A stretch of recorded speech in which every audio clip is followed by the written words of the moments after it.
Le hall sentait le désinfectant au citron et la résignation. Les talons de Sophia claquaient contre le linoléum alors qu'elle avançait, son téléphone portable à la main, se retournant à peine pour voir s'il la suivait. « C'est juste pour un petit moment », dit-il en s'arrêtant au comptoir. Ils ont une garderie et des activités 24h24, et un jardin. Tu vas adorer, maman, vraiment. J'ai souri légèrement et j'ai hoché la tête. Derrière le comptoir, une jeune femme avec un presse-papier et trop de mascara m'a accueilli comme si j'arrivais pour un week-end de retraite. Sophia m'a remis un dossier avec des documents papier que je n'ai pas lus, je les ai juste parcourus, je lui ai fait confiance. « Chambre 218 », dit la fille joyeusement. Au bout du couloir, près de la fenêtre, Sophia se pencha. Il m'a embrassé rapidement sur la joue. « Tu seras en sécurité ici, » murmura-t-il. « Je t'appellerai. Je te le promets. » Et il est parti sans un regard prolongé, sans un au revoir, juste le bruissement de ses vêtements de marque et le bruit de son camion qui s'éloignait avant qu'il ne déballe. La chambre était petite mais propre. Un lit simple avec un couvre-lit fleuri, un bureau en bois, une chaise près de la fenêtre. J'ai passé l'après-midi là-bas à écouter le sifflement des fauteuils roulants dans le couloir. Personne n'a touché. Cette nuit-là, j'ai allumé mon téléphone portable en voulant appeler Carmen pour entendre une voix familière, mais avant de pouvoir le composer, une notification a illuminé l'écran. Sofia Guzman vous a tagué sur une photo. Je l'ai ouvert. Il y avait ma fille au bord de la piscine de l'hôtel Grand Riviera à Canquin. Rodrigo était derrière sa chemise déboutonnée, un verre à la main. Ses beaux-parents sur les côtés sourient. Sofia portait le chapeau que je lui ai offert pour Noël. Légende. La famille d'abord. Merci aux meilleurs beaux-parents pour ce voyage surprise. Quelle chance de passer cette semaine au paradis. Je n'ai pas pleuré, je n'ai pas jeté mon téléphone, ni crié. Au lieu de cela, j'ai ouvert mes contacts, recherché LCK Moral et composé le numéro. Lorsque Sophia est née, j'avais 26 ans et j'avais terminé 2 semestres de ma maîtrise en bibliothéconomie. Je rêvais de gérer des archives, des livres poussiéreux, des manuscrits fragiles, le silence. Hector les appelait des fantasmes romantiques, mais il le disait toujours avec un sourire. Après Sophia, je ne suis pas revenue. Un semestre s'est transformé en une décennie où elle a dû aller à l'école pour des ventes de pâtisseries, des vaccins contre la grippe et des soirées de conférences avec les enseignants. Je n'en ai pas été contrariée. Non, alors j'aimais être sa mère, mais l'amour a un prix silencieux. Lorsqu'il est entré à l'université, il a vidé l'assurance vie d'Hector pour payer ses frais de scolarité. Elle ne savait pas. Il pensait que la bourse couvrait plus que ce qu'il faisait. Jamais, demanda-t-il. Lorsqu'elle a épousé Rodrigo, j'ai souri à la cérémonie, même si je me sentais comme un fantôme dans le banc de devant poli, mais invisible. Sa famille avait de l'argent. Présence. Cet air côtier que vous ne nommez pas, mais que vous ressentez dans la façon dont ils tiennent leur fourchette et prononcent Puerto Vallarta comme si c'était à eux. Ils voulaient acheter une maison face à la mer. Les parents de Rodrigo lui ont proposé un prêt. J'ai vendu ma maison à Mérida. Pas d'hypothèque, dis-je en lui remettant le chèque comme une bénédiction. Sophia m'a embrassé sur la joue et m'a dit « Tu es la meilleure des mamans ». Quand les jumeaux, Lucia et Diego, sont nés, je suis revenue vivre dans un petit appartement à 3 pâtés de maison de leur école. Je suis devenue l'échafaudage invisible qui soutenait leurs emplois du temps, les ramassant, les aidant à aller chez le dentiste. Parfois, je dormais sur le canapé après leur avoir raconté des histoires, car Sophia et Rodrigo étaient à des galas ou à des dîners d'affaires. Je pensais que je gagnais quelque chose. Non, la gratitude, exactement, un lieu. Et maintenant, seule, dans cette pièce stérile avec un bouton d'urgence sur ma poitrine et mon nom écrit sur un gobelet en plastique, je me demandais. J'étais autrefois plus qu'une commodité lorsque donner cesse d'être ressenti comme de l'amour et commence à donner l'impression de m'effacer. C'est juste pour quelques semaines, maman, dit Sophia en la tenant dans ses bras comme si c'était un contrat. Ainsi, vous pourrez vous reposer, vous ressourcer et avoir votre espace. Il l'a dit gentiment, comme le disent les choses déjà décidées. Tu veux dire un asile ? J'ai répondu en croisant les mains sur mes genoux. Elle frissonna. C'est une résidence assistée. Vous aurez votre chambre, votre intimité, vos repas, quelqu'un pour vos médicaments. La mère de Rodrigo adorait son endroit à Los Cabos. La mère de Rodrigo avait une aide-soignante et une cave à vin. J'avais des genoux arthritiques et une soupe réchauffée. J'ai quand même accepté. Je me suis dit que ce serait temporaire, une étape, pas une destination. Le personnel était courtois, souriant, excessivement joyeux. Il y avait un tableau dans la salle à manger avec des dépliants colorés, une soirée cinéma, un bingo, du yoga sur chaise. Je ne me suis jamais sentie aussi programmée. Ma chambre donnait sur une fontaine fissurée et un bain d'oiseaux vide. Le deuxième jour, j'ai essayé de marcher seule autour du jardin périphérique. Madame Guzman, une infirmière, m'a rejoint. Nous vous demandons de vous inscrire à la réception si vous quittez les lieux. Oh non. Je vais loin, juste jusqu'au trottoir. Désolé, c'est pour votre sécurité. Il sourit, mais ses doigts planaient au-dessus du talkie-walkie sur sa hanche. Cette nuit-là, j'ai entendu la porte d'entrée claquer en me fermant après être revenu de la salle commune. Un son doux, propre et final. C'est un peu comme ce qu'a fait Sophia lorsqu'elle a transformé mon indépendance en une petite faveur et est partie. Tout a commencé par une conversation que je n'étais pas censée écouter. 2 assistants discutaient près du poste de soins infirmiers pendant que j'attendais que ma tension artérielle soit prise. La fille du nouveau en 218. Sophia ne s'est pas désignée comme représentante financière. C'est agréable d'avoir ce contrôle. L'autre hocha la tête. Ces derniers temps, ils ont agi rapidement avec ces documents juridiques, surtout s'ils concernent des biens. J'ai cligné des yeux. En tant que représentante financière, Sophia m'a demandé de signer des documents médicaux de base la semaine précédente. J'étais fatiguée, dépassée, et elle m'a tendu un stylo avec ce sourire efficace qu'elle utilisait quand quelque chose devait être résolu. Dans ma chambre, j'ai sorti mon dossier accordéon, celui qui contient mon certificat de naissance, mes relevés bancaires et une liste de mots de passe que je refuse d'enregistrer en ligne. J'ai appelé Lic Moral, mon avocat à Mérida, et j'ai laissé un message. Le lendemain matin, il m'a rappelé. Clara a dit. J'ai vérifié quelques enregistrements récents. Sophia vous a mis comme garant sur une hypothèque secondaire pour un bien immobilier d'investissement à Puerto Vallarta. Il a été approuvé il y a 6 semaines. J'ai tenu le téléphone comme si je mordais. Il a dit que j'acceptais. Il a signé avec une procuration. J'ai une copie de votre signature. Ma bouche est devenue sèche. Je me suis souvenu de ces papiers. Comment n'ai-je pas pu les lire correctement? Mon propre nom utilisé comme une arme. La voix de Moral s'adoucit. Il a également soumis une procuration financière à un notaire. Ici, elle pourrait être maintenue si elle était contestée. Je me suis levé lentement, chaque articulation raide. Peut-on tout congeler? J'ai demandé. Oui, sans aucun doute. Compte, autorisation, droit de propriété, tout est à ma portée. Je me suis dirigé vers la petite fenêtre qui donnait sur le parking. Un homme en fauteuil roulant nourrissait des pigeons avec des biscuits. Fais-le. Sophia a toujours su gérer l'argent. Je ne savais pas que je faisais partie du portefeuille. Je ne suivais pas Sophia sur Instagram, mais j'avais enregistré sa page il y a des années comme une fenêtre que je n'osais pas trop ouvrir. Cette nuit-là, après avoir parlé à Lic Moral, je l'ai ouvert. Elle était là, portant un chapeau à large bord et une robe en lin blanc, sur un balcon surplombant un océan turquoise sans fin. La légende le méritait amplement, reconnaissant envers les parents de Rodrigo et ce moment en famille. Maman n'aurait pas survécu au vol, mais elle est en sécurité. Nous gagnons tous. Famille magique Canquin. Je fixais l'écran, mon cœur battant, non pas de douleur, mais de clarté. J'ai glissé vers le bas. Une photo d'elle et Rodrigo lors d'un dîner tropical, serrant dans leurs bras ses beaux-parents avec des colliers de fleurs sur leurs épaules. Des torchers brillaient en arrière-plan. Les commentaires affluaient. Comme c'était beau. C'est bien que tu l'aies convaincu de rester. Tu mérites cette pause. Tu fais tellement pour ta mère. Je n'ai pas répondu. Je n'ai pas corrigé le récit. J'ai ouvert le tiroir à côté de mon lit et j'ai sorti mon portefeuille de voyage. À l'intérieur se trouvait mon passeport, mon certificat de naissance original et 4000 pesos en espèces que j'avais économisés à Noël dernier, celui que Sophia avait oublié de visiter. J'ai ouvert mon application météo. Les prévisions à Cabo San Lucas étaient fraîches, avec probablement de la pluie. Parfait. Je me suis assis sur le bord du lit et j'ai fermé ma valise. Cet endroit n'était pas ma prison. Mais ceux qui m'ont mis ici, c'était une autre histoire. La réservation a pris moins de 10 minutes. J'ai utilisé le cadeau d'anniversaire de Sophia, une carte d'urgence prépayée Visa, pour réserver une suite simple sur une croisière à Cabo San Lucas au départ d'Enada dans 3 jours. Non remboursable, vue sur le balcon, service en chambre inclus.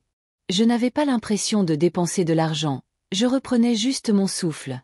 J'ai attendu la nuit. Les couloirs étaient silencieux. La foule du bingo de l'après-midi venait de terminer sa tombola. J'ai mis mon manteau bleu marine, celui avec les poches profondes. Dans l'un, je gardais mon téléphone portable, dans l'autre mon passeport.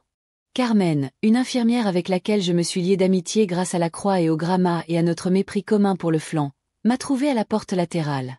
Sûre de cela, murmura-t-elle en regardant la caméra de sécurité. Complètement. Il a simplement ouvert la porte. Je l'ai serré brièvement dans mes bras. Merci. Ne reviens pas à moins que ce soit en tant qu'invité, dit-elle avec un clin d'œil. J'ai pris un taxi jusqu'au motel de l'aéroport que j'avais réservé. J'ai dormi 6 heures et j'ai pris le train du matin en direction de l'ouest. C'était le premier voyage depuis des années sans que quelqu'un m'attende à mon arrivée. 2 jours plus tard, alors que le navire quittait le quai, je me tenais sur mon balcon privé, enveloppé dans une couverture avec une tasse de thé fumante à la main. Le vent était frais et honnête. Pour la première fois depuis des décennies, personne ne savait où il était. Puis le téléphone de Sophia a sonné. Je l'ai laissé sonner une fois. 2, un troisième. Son nom clignotait faiblement et désespérément. J'ai pris une gorgée de thé et me suis tourné vers la mer ouverte. Je le découvrirai bientôt. Certains s'échappent grâce à des sirènes et des projecteurs. D'autres réservent simplement un siège côté hublot et ne laissent pas de message. Le message vocal est arrivé le lendemain matin sans aucun message d'accueil. Sans bonjour maman, juste des parasites. Et puis la voix de Sophia, tendue, furieuse. Que as-tu fait, Cicéo? Les cartes ne fonctionnent pas? Rodrigo essaie de conclure un accord et la banque dit que votre nom est bloqué. Vous avez gelé les comptes. Tu es fou. Une pause. Un soupir aigu. Tu ne réponds pas. Alors j'espère que tu écoutes. Cette affaire de maison est urgente. Si nous perdons la coupe, ce sera de ta faute. Rappelle-moi. Je ne l'ai plus fait. Dans l'après-midi, il a rappelé. Cette fois, j'ai répondu. J'étais dans la bibliothèque du navire en train de parcourir un exemplaire usé de chambre avec vue. Approprié. Pourquoi fais-tu ça? Il a craqué sans saluer. Vous n'avez aucune idée du désordre que vous avez causé. Je fais une pause, dis-je calmement. Comme tu l'as suggéré, tu as tout gelé sans me le dire. Je ne pensais pas que je devrais le faire. Je n'ai pas été consulté lorsque vous avez utilisé ma signature. C'était pour ton bien, dit-il en élevant la voix. Tu ne comprends pas comment ces choses fonctionnent, Rodrigo, et j'ai doucement fermé le livre. Je comprends parfaitement, Sophia. Tu pensais que je ne le remarquerais pas. Silence. Puis plus bas comme un avertissement enveloppé de pitié. Tu vas le regretter, maman. J'ai souri à la mer à travers la fenêtre. J'ai déjà beaucoup regretté. C'est ça. J'ai raccroché. J'ai ouvert l'application de boîte de réception et supprimé le message. Non pas par dépit, mais par paix. Parfois, la vengeance la plus acerbe ne vient pas avec des feux d'artifice, mais simplement avec des papiers en ordre et une pause bien calculée. Je prendrai toujours soin de toi, maman. Sophia l'a dit l'année où Hector est mort. Nous étions sur le porche de ma maison à Mérida, la cafetière suintant sur la table, ses mains sur les miennes comme un serment solennel. Tu as tout donné pour moi. Quand le moment viendra, je serai là. Je l'ai cru. Tout comme je l'ai cru quand elle m'a appelé en pleurant pendant son divorce avec Raoul. J'ai traversé le pays en avion avec un ragoût dans une main et mes économies de retraite dans l'autre. Elle a dormi pendant 3 jours pendant que je déballais les cartons et rassemblais les morceaux brisés de sa vie. Tout comme je l'ai cru quand il n'a pas pu sortir du lit 6 mois après la naissance de Diego. J'ai changé des couches, préparé des enchiladas, appris à emmailloter à nouveau des bébés avec des doigts raides et une hanche douloureuse. Je n'ai jamais été une mère qui tenait les comptes. Mais je me souvenais de tout. Elle m'a appelé son ancre. Maintenant, c'était un fardeau. Il a dit au gérant de l'Olive Tree que je commençais à perdre la mémoire et que je montrais des signes de confusion. C'est pourquoi ils ont restreint mes sorties. J'ai réussi son test cognitif avec un score parfait. L'infirmière cligna des yeux de surprise. J'ai souri et je n'ai rien dit parce que la mémoire, la vraie mémoire, n'est pas un signe de déclin. C'est la preuve que j'étais là, que je t'ai porté et que je me souviens de chaque promesse que tu as faite et du moment exact où tu as décidé de les rompre. Tout a commencé avec un commentaire sous le post de Sophia. Ce n'est pas ta mère qui t'a aidé à acheter la maison à Puerto Vallarta. Une seule phrase cachée sous une photo d'elle et Rodrigo pieds nus sur la plage, vêtus de vêtements en lin assortis, tenant des coupes de champagne au coucher du soleil de Canquin. Il ne m'avait pas bloqué. Il pensait probablement qu'il n'en avait pas besoin. Elle n'était pas du genre à créer des drames ou à y mettre fin, mais Internet a sa propre mémoire. D'autres commentaires sont arrivés. Attendez, n'a-t-elle pas déménagé pour élever vos enfants? J'espère que ta mère est aussi en vacances. Sophia n'a pas répondu, mais elle ne les a pas supprimés, du moins pas immédiatement.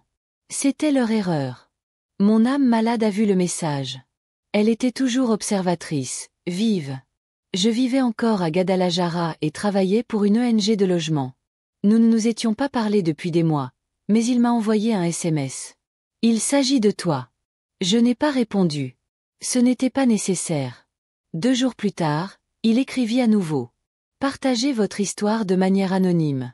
Bien sûr, avec un ami journaliste. Ils font un rapport sur l'exploitation financière des personnes âgées. C'est ce qu'on appelle « quand les adultes deviennent un obstacle ». Je suis resté avec ces mots, je les ai relus lentement. Ils ne m'ont pas nommé, mais ce n'était pas nécessaire. L'histoire correspondait à la mienne. Mère du Sud signe des propriétés. Fille, elle utilise la procuration, détournant l'héritage vers des résidences secondaires et des voyages de luxe. Les détails étaient nombreux. La dure vérité s'est répandue. Les blogs l'ont repris, les groupes de soutien l'ont partagé. Les amis de Sophia, dont certains n'avaient pas commenté depuis des années, ont commencé à la taguer avec des émojis de côté et des questions pointues. Ce n'est pas bien, c'est réel. Alors, ta mère va bien? Non, Sophia a supprimé son Instagram ce week-end. Je ne me suis pas réjouie. Je n'ai pas répondu aux messages de parents éloignés, d'anciens voisins ou de mères d'école qui se souvenaient soudainement de mon numéro. J'ai seulement vu la vérité se déplacer dans le monde comme elle le veut toujours, silencieuse et persistante comme l'eau, trouvant chaque fissure. Certaines histoires n'ont pas besoin d'être criées, elles ont juste besoin d'être vues. Et j'avais vécu assez longtemps et en silence pour que le mien résonne sans élever la voix. Nous avons accosté à Cabo San Lucas à l'aube, le ciel chargé de nuages argentés qui promettaient de la pluie mais pas de la tristesse.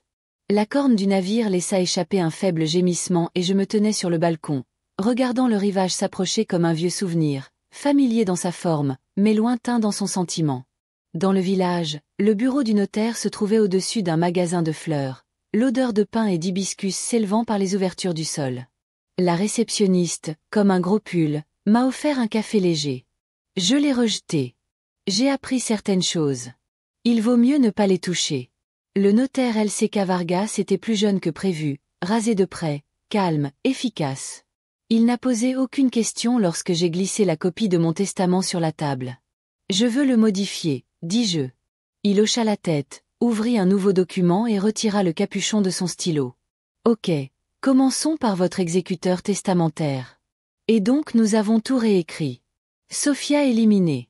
Au lieu de cela, la maison de Mérida serait donnée au Refugio Esperanza, le refuge pour femmes et enfants, où elle ferait du bénévolat après la mort d'Hector. Mes économies, ce qui restait de la pension d'Hector et l'héritage que j'avais autrefois épargné pour Sophia ont été répartis entre la bibliothèque locale de Mérida, un fonds de bourse pour les mères célibataires du Yucatan et le programme de relocalisation d'urgence Shelter Hope. Ce n'était pas une vengeance, c'était de la clarté. La loi exigeait une signature en 3 exemplaires. Lee Vargas m'a regardé pendant que je le faisais. Son regard n'était pas suspect, juste curieux. Certaine qu'elle ne laissait rien à la famille, elle demanda doucement. Je l'ai déjà fait, dis-je. Mais ce ne sont pas eux qui partagent mon sang.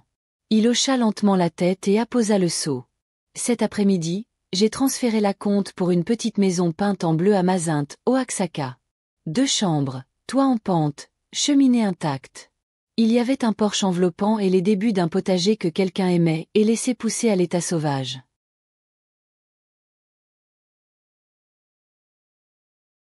Cela demanderait du travail, mais ce serait à moi. Personne ne l'appellerait une résidence. Personne ne frapperait avant d'entrer avec une planche et un petit verre de pilule. Cette nuit-là, de retour sur le bateau, je me suis assis sous une couverture avec le vaste océan noir sous moi. Je n'avais pas besoin que Sophia le sache. Le message n'était pas pour elle, il était pour la fille, celle qui avait tout donné en croyant que ce serait suffisant. Elle avait désormais son nom sur l'acte et une vie qui lui appartenait enfin. Le brouillard s'est installé sur la côte d'Oaxaca comme un vieil ami, doux, silencieux et familier. Je suis sorti sur le porche avec mon thé à la camomille encore chaud et j'ai regardé la brume diffuser les pins qui bordaient ma nouvelle cour. La petite maison était petite, mais c'était la mienne. Le genre d'endroit où le courrier arrive lentement et où les voisins saluent de loin. Certains jours, personne ne vient. J'ai aimé ça. Harold, le chat tigré que j'ai adopté au refuge local, se reposait à mes pieds, le ventre en l'air et ronflait. J'envie votre certitude, votre confiance totale, que le monde ne vous demandera pas plus que ce que vous êtes prêt à donner. La balançoire du porche grinçait au rythme de la marée, et j'enroulais la couverture plus étroitement autour de moi. Un pot de romarin séché était posé sur la véranda, coupé dans le buisson rabougri en arrière-plan. Mon jardin commençait à prendre forme. Non pas parce que quelqu'un en avait besoin, mais parce que j'en avais besoin. À l'intérieur, la bouilloire sifflait encore doucement. Un ragoût mijotait, emplissant la maison du parfum de l'ail et du citron. Puis le téléphone a vibré. Sophia. Son nom s'est à nouveau illuminé sur l'écran. C'était devenu un rituel chaque mardi matin, réglé comme une horloge. Il a commencé à appeler après l'article viral. Après avoir changé de testament, après que le silence soit devenu ma seule réponse, je n'ai pas répondu, je l'ai laissé sonner encore et encore. Je savais qu'il voulait une rédemption, des explications. Recentrez votre histoire avec moi comme note de bas de page. Mais j'ai arrêté de méditer moi-même pour votre commodité. Alors que le dernier coup de sonnette s'éteignait, je me suis adossé à ma chaise, fixant le brouillard. Tu m'as appris à disparaître, murmurai-je, à peine plus fort qu'un souffle. J'ai juste appris à en profiter, et c'est ce que j'ai fait. La peine n'était pas dramatique. Cela n'a pas été accompagné de feux d'artifice ou de victoires juridiques. Il est venu dans des tasses à thé lors de matins tranquilles avec le goût de la nourriture qu'elle cuisinait juste pour moi. Quelque part, Sophia aurait pu croire qu'elle pourrait revenir en arrière, mais ici, sur ce porche, sans public devant qui se produire, elle était déjà passée à autre chose. Et enfin, elle n'était pas seulement en sécurité, elle était libre. Ouais,